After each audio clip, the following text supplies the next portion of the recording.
नमस्कार दोस्तों, एक बार फिर से आप सभी का बहुत बहुत स्वागत है। दोस्तों, आगे बढ़ने से पहले आप सभी से अनुरोध है, कृपया हमारे चैनल को सब्सक्राइब कीजिए और वीडियो को लाइक अवश्य कीजिए।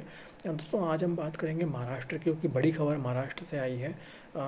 जब बीजेपी की सरकार बनी थी 2024 के विधानसभा चुनाव के अंदर, तो देवेंद्र फडणवीस जी जो सीएम हैं महाराष्ट्र के, उन्होंने एक वादा किया था कि हमारी सरकार जो है वो धर्मांतरण विरोधी कानून लेकर आएगी। और दोस्तों, बीजेपी ने वो वादा अपना पूरा किया है। और एंटी कन्वर्जन लॉ 2026 को बीजेपी ने महाराष्ट्र की सरकार ने पास कर दिया है विधानसभा से।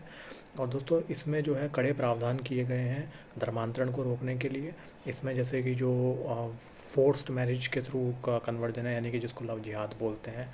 इसके अलावा फोर्स कन्वर्जन हुआ, या फिर आपका कोई जिसको कहते हैं ना धोखा देकर कोई कन्वर्जन करवा लिया गया, जैसे किसी को पता ही नहीं चला और उस वक्त वो कन्वर्ट हो गया, तो इन सभी केसों में 3 से 5 साल की सज़ा का प्रावधान किया गया है।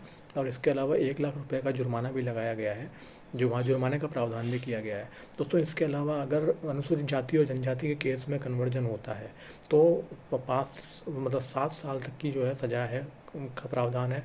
और अगर आप मास कन्वर्जन करवाते हैं, जैसे मान लीजिए पूरा पूरा एक गांव कन्वर्ट हो गया या पूरा पूरा एक कस्बा कन्वर्ट हो गया, तो उस केस में 10 साल की सज़ा का प्रावधान है।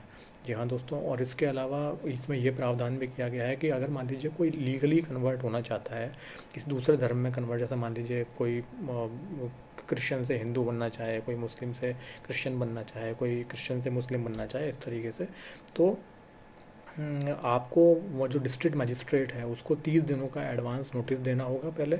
और इसके अलावा आपको जिस धर्म से आप कन्वर्ट हो रहे हैं, जैसे मान लीजिए हिंदू से कोई क्रिश्चियन बन रहा है, तो उसको हिंदू जो एक ऑर्गेनाइजेशन है उसको भी नोटिस देना पड़ेगा कि भाई मैं कन्वर्ट होना चाहता हूँ एक तरीके से। और दोस्तों, इस सबसे बड़ा जो इसका एक वो जो इसको कहते हैं ना, एक बड़ी खबर जो आई है वो ये आई है कि शिवसेना जो उद्धव बाला साहब ठाकरे वाली है, उसने भी इस बिल का समर्थन किया है।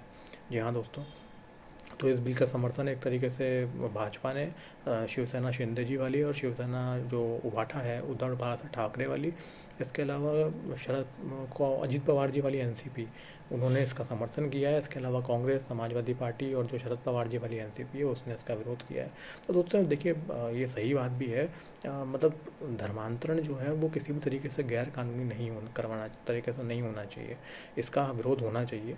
और ये एक स्वागत योग्य कदम है कि इस तरह का कानून लाया गया है। कई और स्टेटों में इस तरह का कानून है, महाराष्ट्र में भी अब बन गया है, तो हम आशा करते हैं कि इससे जो है अवैध धर्मांतरण रुकेंगे। दोस्तों, कैसा लगा आपको ये वीडियो, हमें कमेंट करके जरूर बताइए। नमस्ते, जय हिंद।